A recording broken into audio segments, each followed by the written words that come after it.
Okay, hello again. So now that we have our folk theorem understanding, let's actually take a look at an application of this to try and understand how things work. And in particular, what we're going to do is look at an example of oil production. So analyzing some of the strategies that give us an idea of how OPEC might operate. So in particular, let's think of an international organization here trying to restrict oil production.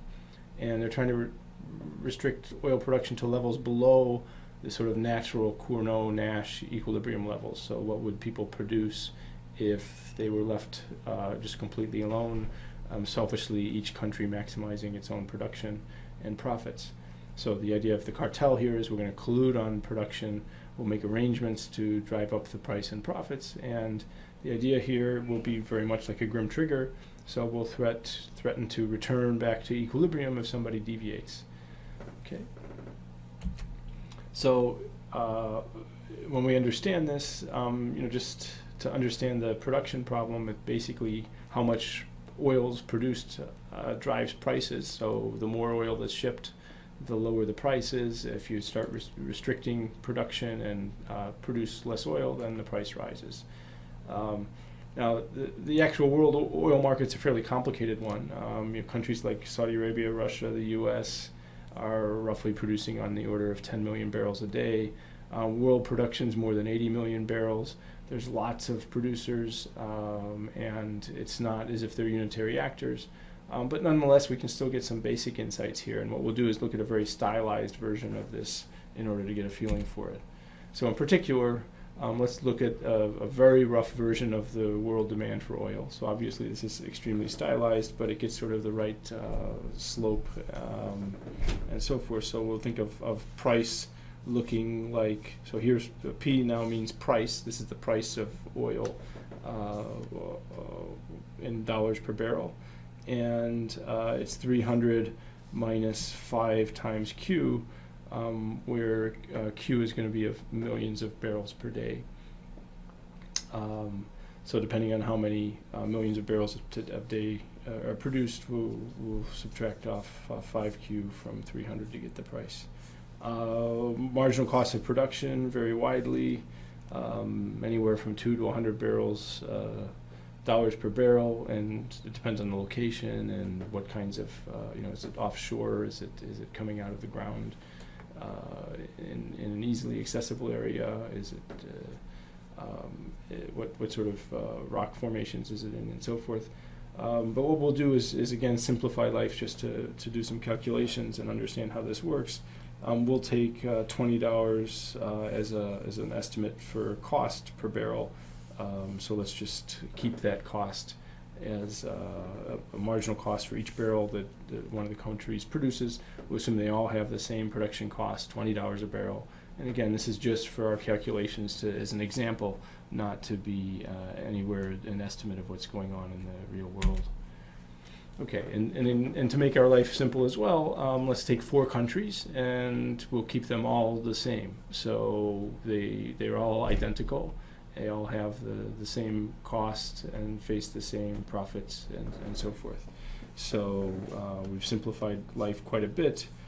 So the payoff to a given country now is just whatever the market price is minus the cost, which is 20 here, times whatever they produce. Okay, so the payoff or profit for a country I then, remember the price here is 300 minus the total production, so it's 300 minus 5 times the total production. So here's the total production, what country I produces, plus the total production of all the countries other than I, and that gives us the P, and then here we've got the C, and price minus C times the production. So we have a simple equation here which tells us the profit for a given country. And let's first just solve for the static Nash equilibrium. So what would the countries do if they were left on their own? So here we have a profit for country I, looks like this. We want to maximize this function with respect to QI, so let's pick QI to maximize this function. So you're going to set the derivative of this function equal to 0. So what's the derivative of this function? Well, you've got qi times all of this, so you get 1 qi squared here, and the rest are just going to be linear in qi. So when you set the derivative equal to 0, you get 300 minus 5 times the q minus I. You get a 2 qi because you got a squared term here, and then minus 20. Set that thing equal to 0 to maximize and solve that. What do you get? If we solve that for qi, we'll get that qi is equal to 28 minus q minus I over 2. So that gives us a simple equation for what qi is as a function of the production of the other countries. So if we're looking for a symmetric solution, and in fact there's only one Nash equilibrium here and it is symmetric, so you can guess here that each country is going to produce the same amount given the structure of this. We'll look for a symmetric equilibrium with the same Q, and what do we end up with? So if everybody's producing the same Q, then we get a Q over here, the Q minus I. If there's 4 countries, there's 3 other countries, so this is just going to be 3Q that we plug in here. So we'll get that Q is equal to 28 minus 3Q over 2. Solve that, and you'll get Q is equal to 11.2. Okay, so we solved for the static Nash equilibrium, and what have we found? So we have 4 countries, each having the same marginal cost of 20. They're each producing 11.2 million barrels a day of oil. So what does that tell us for price? Remember, the price was 300 minus 5 times the total production. So here, 300 minus 5 times total production, 4 countries pumping 11.2. So we end up with a total of $76 per barrel. And then we can figure out what's the profit per country. Well, the price is 76. Cost, we assumed, was $20 a barrel. So we end up with 11.2 million in production times this $56 a barrel in profit. So we end up with $27 million per $627 million per day per country. Okay. So let's see what we can sustain in terms of alternatives. So that's our static Nash. Let's try and see if we can support instead, say, a reduced production of, say, 7 million barrels a day for each country. So they're going to reduce the production. That's going to drive the price up, lead to higher profits, and we'll try and support that. So via grim trigger strategies, producing 7 each, unless someone ever deviates. Someone changes their production away from 7, then we all revert back to the static Nash equilibrium and go ahead and pump 11.2 million barrels a day forever after. So let's apply the Folk theorem, see if this is sustainable. We need the profits that people are getting to be bigger than the static Nash. So what do we get here? If each country is producing 7, what's the price going to be? Well, it's 300 minus 5 times 28. So this reduced production would drive the price way up to $160 a day. So even though they're producing less, they're actually going to earn more, because then when we look at their profit per barrel, it's $140 a barrel times the 7 million. So we get 980 million barrels, million dollars a day, as opposed to the 667. So we've got higher profits, and that tells us via the Folk theorem that if people are patient enough, if these countries are patient enough, and they anticipate going back to the static Nash, then this can be supported as a subgame perfect equilibrium with a high enough beta, so enough patience. So let's actually do a calculation and see what the optimal deviation would be in order to figure out whether or not beta is going to, what beta has to be in order to sustain this as an equilibrium. So recall that we solved for the maximizing choice of QI as a function of what the other productions were.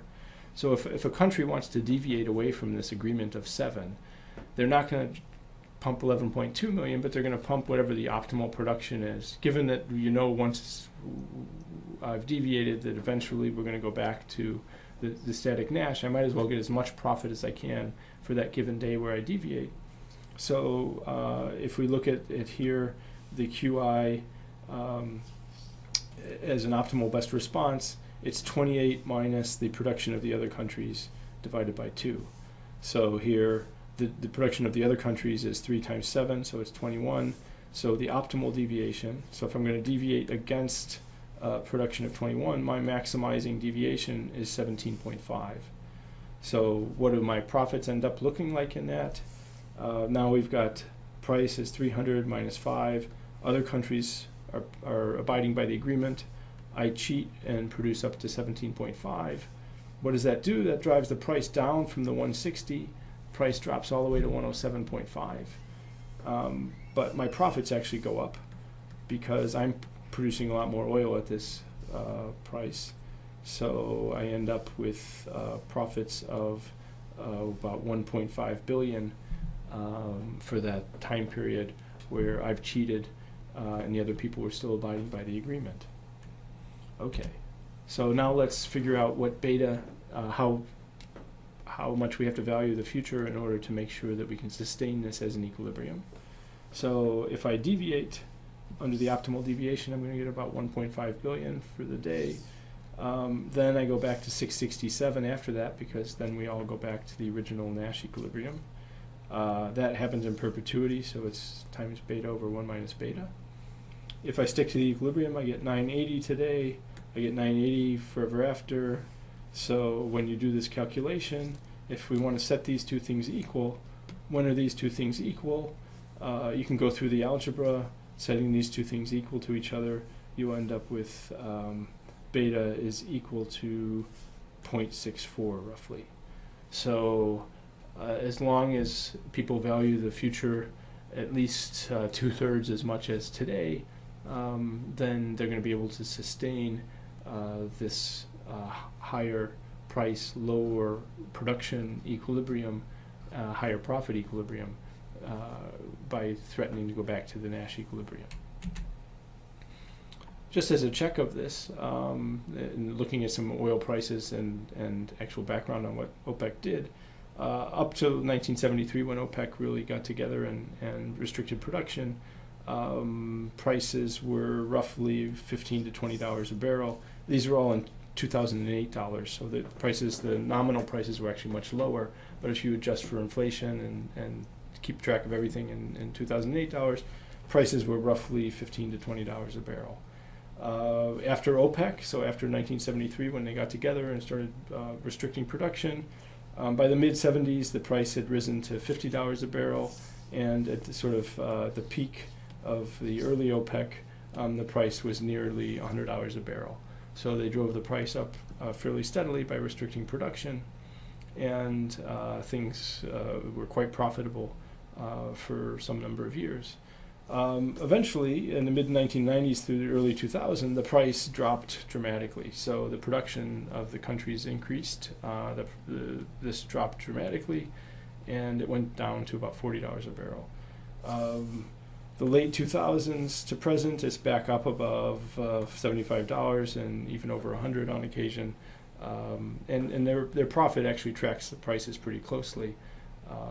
And so the profits have done similar things. And part of this this collapse here had to do with a number of changes that came about in terms of the Iran-Iraq war, which caused a short-term interest in producing a lot more oil for some of the countries.